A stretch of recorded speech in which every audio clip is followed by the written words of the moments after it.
ఖైదీ number 150 చిత్రాన్ని benefit షోలతో మొదలుపెట్టి చిరంజీవిని స్వాగతిస్తూ సంబరాలు షురూ చేయాలని అభిమానులు ఎదురు చూస్తుంటే కొన్ని చోట్ల బెనిఫిట్ షోస్ కి పర్మిషన్లు ఇవ్వకుండా వారి ఆశలపై నీళ్లు చల్లేస్తున్నారు.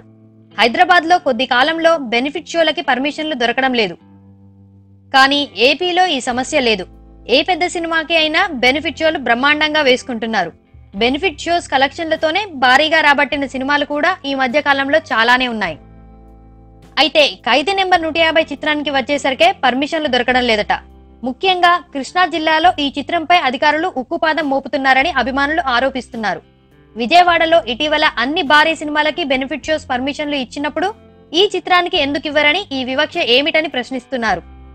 దీంట్లో టీడీపీ నాయకుల కుట్ర ఉందని, బాలకృష్ణ సినిమాతో పోటీగా వచ్చింది కనుక చిరంజీవి చిత్రంపై ఈ విధంగా అక్కసు తీర్చుకుంటున్నారని, ఇటీవల ఖైదీ చిత్రానికి ఉత్సవాన్ని చేసుకోవాలంటే పర్మిషన్లకి అడ్డు తగిలిన సంగతి కూడా వీరు ఈ సందర్భంగా ఉటంకిస్తున్నారు. అయితే ఖైదీ బెనిఫిట్ షోలకి పర్మిషన్ ఇవ్వని పక్షంలో గౌతమిపుత్ర శాతకర్ణికి కూడా పర్మిషన్లు ఇవ్వరాదు.